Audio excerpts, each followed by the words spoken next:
ertalab bola chaqangizni boqishlik uchun uyingizdan chiqib ketayotganda agar sizni niyatingiz o'zida bo'lsaki, aytaylik, yana boraman, ishlayman, majbur ekanman-da, endi oilani rahbari, shu bola chaqam boqishim kerak, majburman deb chiqib ketsangiz, ishlaysiz, pul topasiz, gunoh emas bu.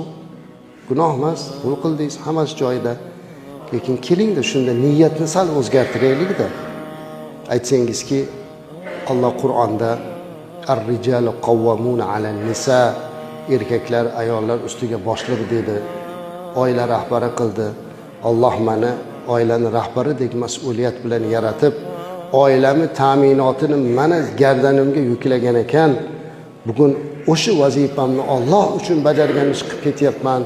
Alloh menga halol rizq ato qilgin deb chiqib ketsangiz, to borib xizmatingizni qilib, ishingizni qilib kelguncha ham siz ibodatdasiz.